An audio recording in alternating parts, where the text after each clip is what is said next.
नमस्कार, मैं संदीप कसालकर, आपका होस्ट, आपका दोस्त। 3.OTV में आप सभी का स्वागत है।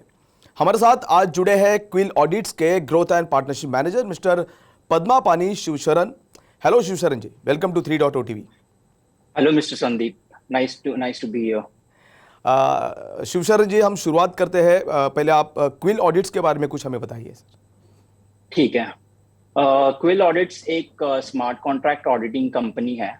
एंड स्मार्ट कॉन्ट्रैक्ट के बारे में थोड़ा बताया जाए तो smart contract is totally based like connected with web 3। और विदाउट स्मार्ट कॉन्ट्रैक्ट्स आप web 3 company like is it's nothing. So हम क्या करते हैं कि हम स्मार्ट कॉन्ट्रैक्ट का ऑडिटिंग करते हैं। आपने सुना ही होगा कि बहुत बार इस 2 सालों में बहुत सारे हैक्स हुए हैं। अराउंड 400 प्लस हैक्स इस 2 साल में हुए हैं। और in 2022 only there are more than 200 hacks that are happen. So basically Google audits क्या कर रहा है इस इंडस्ट्री में, हम इस इंडस्ट्री को सिक्योर बनाने की कोशिश कर रहे हैं। हमारे पास बहुत ही एक्सपर्ट ऑडिटर्स है जो कि स्मार्ट कॉन्ट्रैक्ट को पेन पेपर टेस्टिंग से बहुत ही बारीकी से परखते हैं। और उनके अंदर जो भी वर्नेबिलिटीज है उनको फाइंड आउट करने की कोशिश करते हैं।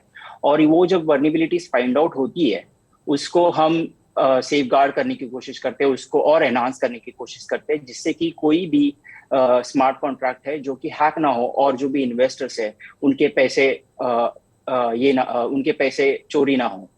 तो अब तक टोटल हम लोगों ने कम मोर देन 600 स्मार्ट कॉन्ट्रैक्ट्स को ऑडिट करा है। और टोटल वैल्यू हम अगर बोलना चाहेंगे कि कितनी सिक्योर्ड, कि हमने 15 more than $15 billion of value has been secured by Quill audits. Great. Yes. ये टेक्नोलॉजी में अपना काम किस तरह से, मतलब कौन सी टेक्नोलॉजी इसमें आप यूज कर रहे हो? So basically once the smart contract, एक बार आपका स्मार्ट कॉन्ट्रैक्ट कैसा होता है कि आप कोई, फॉर एग्जांपल मैं एक एग्जांपल देता हूँ कि आप एक प्रोजेक्ट है आपका, फॉर एग्जांपल आपका एक प्रोजेक्ट गेमिंग के ऊपर है। तो आप क्या करोगे कि आप एक स्मार्ट कॉन्ट्रैक्ट डेवलप करोगे। करेक्ट। स्मार्ट कॉन्ट्रैक्ट डेवलप करने के बाद आपको स्मार्ट कॉन्ट्रैक्ट को डिप्लॉय करना पड़ता है, जो कि once the smart contract is deployed, smart contract is immutable, मतलब एक बार आपने वो कर लिख दिया तो उसको आप चेंज नहीं कर सकते हो। तो बेसिकली हम क्या करते हैं कि कुछ ऑटोमेटेड सॉफ्टवेयर भी है हमारे पास जो हम यूज करते हैं। And plus totally depends on the auditors कि उनका नॉलेज इस स्मार्ट कॉन्ट्रैक्ट ऑडिटिंग में कितना है।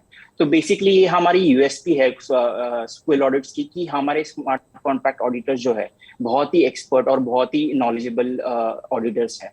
तो बेसिकली हम, आप कोई प्रोजेक्ट हमारे पास जब आता है तो हम उनको उनके प्रोजेक्ट के बारे में पहले जानकारी लेते हैं। उनके प्रोजेक्ट के आउटपुट क्या होना चाहिए, उसके वेरिएबल्स क्या होना चाहिए, वो सब हम जान लेते हैं। उसके बाद हम उनके स्मार्ट कॉन्ट्रैक्ट का जो ओपन सोर्स है वो देखते हैं। उस ओपन सोर्स को हम पूरा स्टडी करते हैं, उसके वर्नेबिलिटीज क्या है, उसमें कोई प्रॉब्लम्स है क्या, वो सब आइडेंटिफाई करते हैं। उसके बाद हमारे कॉन्वर्सेशंस चलते हैं कि डेवलपर्स के साथ कि क्या चेंजेस आनी चाहिए इसमें, जिससे कि वो उनके प्रोजेक्ट को सेफ गार्ड कर सकते हैं। So this are the type of this is the type of framework that we use to safeguard the smart contracts and the projects. Okay. अभी जो वेब 3 जो है अभी फिलहाल हाईलाइट में है, तो अगर वेब 3 की बात करें तो वेब 1.0 हो गया, वेब 2.0 हो गया, अब वेब 3.0, इनमें डिफरेंसेस क्या है? Yes. So basically मैं ऐसा कहना चाहूंगा कि ये वेब का इवोल्यूशन है। तो फॉर एग्जांपल वेब 1.0 हम लोग अगर की बात करेंगे तो वेब 1.0 एक जो 1994 से स्टार्ट हुआ है ऐसा बोल सकते हैं। ये कि ये वेब 1.0 ये एक रीडेबल वेब था जिसमें कि यूजर्स भी कम है और जो वेब के ऊपर कंटेंट या तो डेटा जो डाल रहे हैं वो भी कम है। तो ये एक छोटा व्हाट यू कैन से वन डायरेक्शनल वेब था जिसमें कि आप जाके कोई भी चीज को रीड कर सकते हो, आप उसके साथ इंटरैक्ट नहीं कर सकते हो। ओके। ठीक है। It's a one directional communication that is happening between you a user and a web. So for example मैं जाके सर्च करता हूँ कुछ चीज, या तो सर्च भी कैसे, तभी गूगल भी इतना ये नहीं था। तो उसमें कि जो वेबसाइट के ऊपर जो भी डेटा है वही आप रीड कर सकते हो, करेक्ट। ऐसा था। तो उसके बाद इवोल्यूशन होते गया and then we came to this another era which is web 2.0। Web 2.0 तो 2.0 वेब 2.0 इज ये स्टार्ट हुआ लगभग 2004 से, जिसमें कि इंटरएक्टिवनेस बढ़ते गया। उसमें क्या हुआ कि पहले हम सिर्फ रीड कर सकते थे डॉक्यूमेंट्स को, बट इंटरेक्शन बढ़ा कि अब आप आपकी खुद की वेबसाइट से आप खुद कंटेंट डाल रहे हो, आप उस कंटेंट पे कमेंट्स कर रहे हो कि आपको वो जो डॉक्यूमेंट है वो सही लग रहा है नहीं लग रहा है, आप उसके ऊपर आपके ओपिनियंस दे सकते हो। ठीक है, तो ये टू डायरेक्शनल या तो बाई डायरेक्शनल वेब 2.0 बन गया। जिसके बाद फिर ऐसा भी स्टार्ट हुआ कि फेसबुक आया, गूगल आया, ऑर्कुट भी आया था। तो जिसमें कि क्या हुआ कि लोग अपने पिक्चर्स डालना करेक्ट करेक्ट करना स्टार्ट कर हो गया। तो उसमें कि आप उनके पिक्चर्स पे भी कमेंट कर रहे हो, तो ये थोड़ा सा इवोल्यूशन आते गया। एंड उसमें ऐसा है कि जब वेब 2.0 के ऊपर भी अनदर इवोल्यूशन अगर आप बोलोगे तो वो आया कि वेब 3.0। और वेब 3.0 में क्या हुआ कि एडिशनल सर्विसेज या तो एडिशनल बेनिफिट्स आपको मिलने स्टार्ट हुए, जिसमें कि अभी अगर हम वेब 2.0 और 3.0 को कंपेयर करेंगे तो वेब 2.0 में क्या हो रहा है कि फेसबुक के पास सारा डेटा है। फॉर एग्जांपल फेसबुक ने फेसबुक बनाया जो कि एक फ्री ऑफ कॉस्ट आपको सर्विस प्रोवाइड कर रहे हैं वो लोग, करेक्ट, जिसमें कि आप अकाउंट बना रहे हो और अकाउंट बना के आप उनके सर्विसेज यूज कर रहे हो। बट फेसबुक को इससे फायदा क्या है, करेक्ट? तो फेसबुक इससे फायदा कैसे कर रहा था कि फेसबुक आपका डेटा जो है वो कलेक्ट कर रहा है। उस डेटा को कलेक्ट करके वो डेटा दूसरी कंपनीज को सेल करना स्टार्ट लाइक करते हैं, मार्केटिंग जैसे कि मार्केटिंग अमेजोन। कंपनीज अगर होगी ऐसे, ये सब कंपनीज को सेल कर रहे हैं ऐसे। तो क्या होता है कि हाँ फॉर एग्जाम्पल एक एक फनी सा एग्जाम्पल देना चाहूंगा मैं आपको कि एक एक मैरिड कपल है, और उनकी वाइफ ने उनके लैपटॉप से कुछ she was pregnant and she was looking for कि प्रेगनेंसी के आगे के लिए क्या क्या ये लेनी चाहिए, प्रिकॉशंस एंड ऑल दिस क्या बोल थिंग्स। सकते हैं, प्रिकॉशंस हाँ लेनी चाहिए। तो उन्होंने वो सर्च किया, और अभी आपको पता है कि आपका जो टीवी है, आपका लैपटॉप है, आपके फोन से एक ईमेल आईडी से कनेक्टेड है, जीमेल ईमेल आईडी से आपके नेटफ्लिक्स वगैरह सब कनेक्टेड है। तो उन्होंने वो सर्च किया और उनके हस्बैंड के मोबाइल पे उनके लिए पेरेंटिंग के बुक्स के ये आना स्टार्ट हो गए, एड्स करेक्ट आना स्टार्ट हो गए। ओके तो this is the kind of data that has been used in web 2। तो ये डेटा जो है web 2 you can say a data based economy है। तो इस डेटा से ये web 2 पूरा डेवलप होते गया। फिर आया web 3। तो web 3 में हम लोग एडिशनल बेनिफिट्स क्या बोल सकते हैं कि आपके पास इस डेटा को ओनरशिप करने के राइट्स मिल रहे हैं आपको। ओके तो ओके बेसिकली कैसा, हाँ, तो बेसिकली कैसा हो रहा है कि वेब 3 में फॉर एग्जांपल अभी बहुत सारे प्रोटोकॉल्स या तो बहुत सारे प्रोजेक्ट्स आ रहे हैं जो कि फेसबुक जैसे ही रहेंगे, ठीक है। आप उसके अंदर आपको अगर आपका नाम डाल, अगर फॉर एग्जांपल अभी मेरा नाम शिवशरण है और मुझे जाके अमेजोन से कोई चीज खरीदनी है, ठीक है, और मैं नहीं चाहता कि ये चीज किसी भी क्लाउड सोर्स पे या तो किसी भी कंपनी या फॉर एग्जांपल गूगल या किसी को भी ना समझे कि मैं क्या खरीदना चाहता हूँ।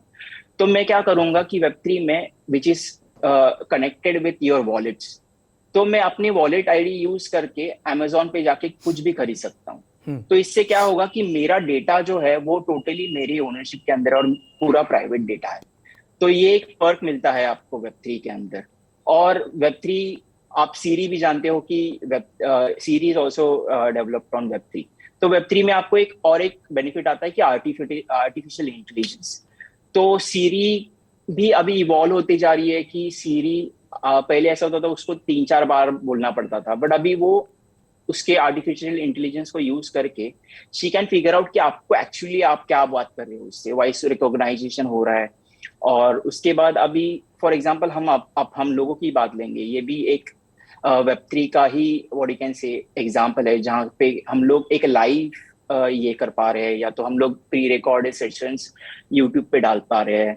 तो ये चीजें पहले पॉसिबल नहीं थी विदाउट द वेब 3। 2014 में इथेरियम के को फाउंडर जो थे गेविन वुड ने वेब 3 टर्म को कॉइन किया था। तब से लेकर अब तक हर कोई वेब थ्री को अपने तरीके से डिफाइन कर रहे हैं। For example American internet entrepreneur Chris Dixon ने कहा कि वेब थ्री ना सिर्फ दुनिया के लिए एक बेटर है बल्कि वेब टू को बीट कर देगा। यूनिवर्सिटी ऑफ कैलिफोर्निया के स्कॉलर जो है पॉल मुमताज़ ने वेब थ्री को न्यू सेल्फ सॉवन इंटरनेट का विजन बताया है। लेकिन ट्विटर के फाउंडर ने वेब थ्री को हेवीली क्रिटिसाइज करते हुए इसे एक स्कीम कहा है जिसके थ्रू वेंचर कैपिटलिस्ट और बिग टेक कंपनीज लोगों को फूल कर रही है। Even Tesla billionaire Elon Musk ने भी ट्वीट में कहा था कि वेब थ्री सिर्फ मार्केटिंग बज़वर्ड है, इसका रियलिटी से कोई लेना देना नहीं है। तो सर, आप वेब थ्री को कैसे देखते हैं? क्या आप डॉसी के ओपिनियन को प्रीफर करते हैं या डिक्सन के? क्या कहेंगे? इसमें मैं बोलूंगा कि मैं डिक्सन से थोड़ा सा कनेक्ट कर सकता हूँ, क्योंकि एक एग्जांपल लेते हैं हम, ब्लैकबेरी और नोकिया। ठीक है, सेम वे में अगर ब्लैकबेरी और नोकिया हर टेक्नोलॉजी के साथ सिंक होते होते आगे बढ़ते तो वो भी आज इंडस्ट्री में होते। वो एक टाइम पर मोस्ट सेलेबल फोन्स हुआ करते थे, बट उन्होंने टेक्नोलॉजी के साथ सिंक में ना रहते हुए उन्होंने सोचा कि नहीं, हम जो कर रहे हैं वही सही है। ठीक है, तो सेम वे वेब टू के जो अभी है, आप बोल सकते हो कि जो दिग्गज, ऐसा जब बोल सकते हो कि जो चाहते हैं कि वेब थ्री की एक्चुअली में रिक्वायरमेंट नहीं है, बट मिलेनियल्स को आप देखना चाहोगे तो बहुत ही ज्यादा वेब थ्री की रिक्वायरमेंट है। एंड हम लोगों को एक्चुअली इस चीज को ऐसा लेना चाहिए कि अगर हम इस वेब टू को वैसे ही रख के चलेंगे तो आगे ग्रोथ कैसी होगी। करेक्ट।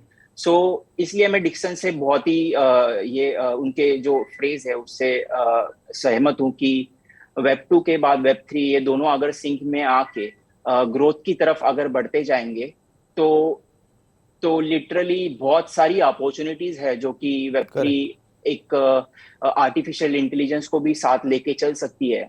तो ये बहुत सारी अपॉर्चुनिटीज अपने लिए ओपन हो जाएंगी। तो इस वजह से मैं टोटली डिक्सन के क्योंकि नए नए टेक्नोलॉजीज को अगर हम लोग अपनाएंगे तो आगे फ्यूचर उसका और ब्राइट होगा। बात सही। करेक्ट।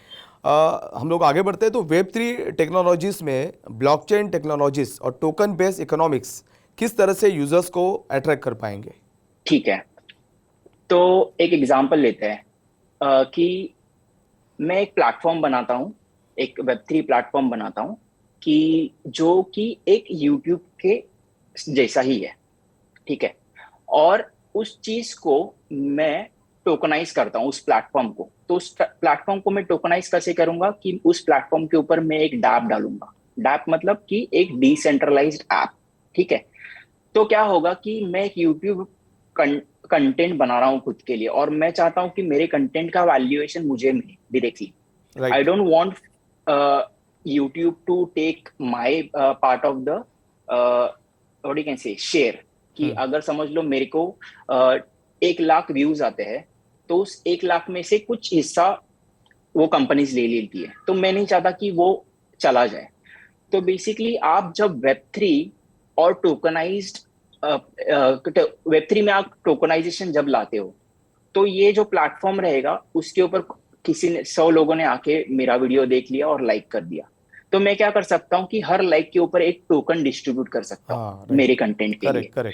तो ऐसे ऐसे नए नए आइडियाज जो वेब थ्री में अभी आ रहे हैं, मतलब like since web three is really new compare to other technologies, ऐसे ऐसे नए टेक्नोलॉजीज, ऐसे नए प्रोजेक्ट्स जो लॉन्च हो रहे हैं, उससे क्या होगा कि फॉर एग्जाम्पल कोई सिंगर है, उसके सिंगिंग के लिए उसको रेवेन्यू मिलना स्टार्ट हो जाएगा। कोई डांसर है, उसके डांसिंग के क्लासेस के लिए उसको डायरेक्ट रेवेन्यू मिलना स्टार्ट हो जाएगा। ऐसे नहीं कि उसके पास सिर्फ 500 व्यूज है तो उसको यूट्यूब 500 व्यूज के ऊपर आपको पैसा नहीं देगी। बट यहाँ पे कैसा होगा कि because this is very decentralized, very आपके एक व्यू के लिए आपको एक टोकन तो मिल रहा है।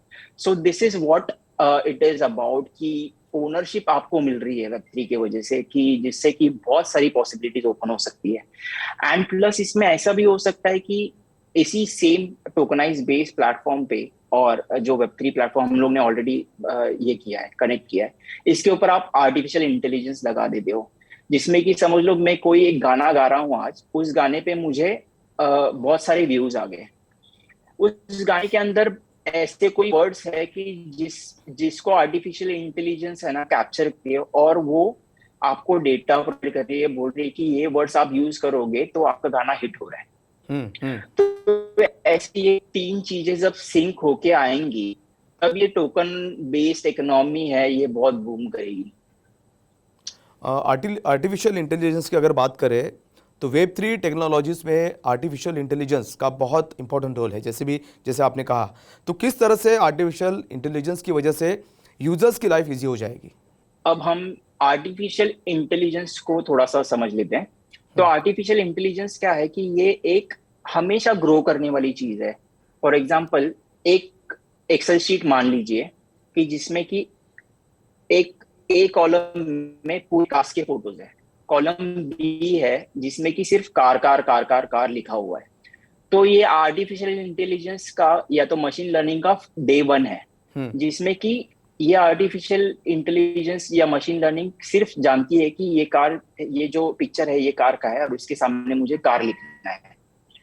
जैसा डे 2 आएगा तो उसमें हम लोग कार के ऊपर कलर ऐड कर देंगे, तो रेड कार, ब्लैक कार, ये कार, वो कार, उसके ऊपर उसकी कंपनीज ऐड करते जाएंगे। तो कैसा आर्टिफिशियल इंटेलिजेंस धीरे धीरे सीखते जाता है, it keeps on learning on itself. तो डेटा पूरा बाइफर्गेट होके आपको जो चाहिए वो चीज एक साथ, मतलब एकदम क्रिस्प डेटा आपके पास आते जाएगा धीरे धीरे, जैसे जैसे आर्टिफिशियल इंटेलिजेंस ग्रो होती जाएगी। तो इस चीज को हम लोग ने समझ लिया। इसको हम लोग क्या करेंगे कि वेब3 के प्लेटफॉर्म के साथ जुड़ा दिया, फॉर एग्जाम्पल। तो वेब3 के प्लेटफॉर्म के साथ अगर हम उसको जुड़ाएंगे तो ये आर्टिफिशियल इंटेलिजेंस जितना भी डेटा कैप्चर कर रहा है ये एक ब्लॉकचेन पे आना स्टार्ट हो जाएगा। तो जिससे क्या होगा कि ये डेटा सेव हो रहा है एक ब्लॉकचेन पे, और उस ब्लॉकचेन का डेटा जो है स्मार्ट कॉन्ट्रैक्ट से कनेक्टेड है, करेक्ट। तो स्मार्ट कॉन्ट्रैक्ट का क्या बोल सकते हैं, एक मतलब कि जैसे आर्टिफिशियल इंटेलिजेंस हमेशा चेंज होता है, but smart contract not be change. जैसे मैंने आपको बोला कि ये इम्यूटेबल होता है, कि जो चेंज नहीं होता। तो इन दोनों को जुड़ा के बोलेंगे कि ऐसा ऐसा जब डेटा आएगा तो स्मार्ट कॉन्ट्रैक्ट यस और नो करते करते आपके डेटा को यूटिलाइज करते जाएगा। राइट। अभी और एक एग्जांपल लेते हैं सेम में, कि बहुत सारे लोगों को क्रिप्टो करेंसीज में आना और पैसे कमाना है, ठीक है। तो इस चीज में बहुत सारे लोग हैं कि रोज बैठ के इंट्राडे ट्रेडिंग करते हैं क्रिप्टो की, और वो बहुत ही सक्सेसफुल है। बहुत सारे इंस्टीट्यूट्स है वो बहुत सक्सेसफुल है। तो आर्टिफिशियल इंटेलिजेंस क्या कर सकता है कि ये जो सक्सेसफुल वॉलेट्स है, या तो ये जो सक्सेसफुल डेटा जहां से आ रहा है उसको कैप्चर करना स्टार्ट करेगा, ठीक है। तो ये जब भी ऑर्डर प्लेस करता है तो ये कितने अमाउंट में उसके पोर्टफोलियो में से कितना ले रहा है। तो अगर उसका पोर्टफोलियो $1 मिलियन का है तो 1% यूटिलाइज कर रहा है, तो ये आर्टिफिशियल इंटेलिजेंस कैप्चर करेगा। राइट। तो ये डेटा कल्टीवेट होते जाएगा। और ये यूजर्स को कैसे फायदेमंद होगा, मैं आपको अभी इसके बारे में बताता हूँ। तो आपने आर्टिफिशियल इंटेलिजेंस और ये वेब3 को कनेक्ट कर दिया है, और आपका एक प्लेटफॉर्म या तो आपका एक प्रोजेक्ट रेडी हो गया, जिसमें कि आप लोगों को बताओगे कि मेरा ये प्रोजेक्ट रेडी है जो कि works on artificial intelligence plus the blockchain. फिर आपको वो बताएगा कि आप हमारे साथ जब ट्रेडिंग करोगे तो आपके लॉसेस होने के चांसेस कम है, क्योंकि this is not a human based trading that is happening, this is a totally artificial based trading that is happening. तो उसमें क्या होगा कि बिकॉज दिस आर्टिफिशियल इंटेलिजेंस में सिर्फ इस आदमी ने आज ट्रेड लगाया है, बट कि आज कौन से कंट्री में वॉर हो रहा है वो भी कैप्चर करेगा, कि आज फेड्स ने कितना इंटरेस्ट रेट बढ़ाया वो भी कैप्चर कर रहा है। तो मार्केट की इमोशंस क्या है कि इकोनॉमी किस डायरेक्शन में जा रही है, ये सब इमोशंस को एक आर्टिफिशियल इंटेलिजेंस कैप्चर करते जाएगा, और उस इंटेलिजेंस को एक वेब3 के साथ जुड़ा के हम यूजर्स को प्रॉफिट करा के दे सकते हैं। जैसे कि मैंने बताया कि आर्टिफिशियल इंटेलिजेंस आपके वॉलेट के साथ कनेक्ट होके आप एपीआई उसके साथ शेयर करोगे और वो आपके ट्रेड्स लेना स्टार्ट करेगा। तो आपको जाके देखने की कोई जरूरत नहीं कि मुझे जाके इथेरियम खरीदना है आज या तो बिटकॉइन। जो आर्टिफिशियल इंटेलिजेंस के हिसाब से जो खरीदना है वो खरीद लेगा, और आपको आपके ट्रेड्स के प्रॉफिट्स एंड लॉस दिखते जाएंगे। तो ये थे हमारे special guest mister Padmapani Shivsharan. हमारा नेक्स्ट सेगमेंट जो सभी के लिए बहुत इंपॉर्टेंट है, उस स्टे ट्यून्ड।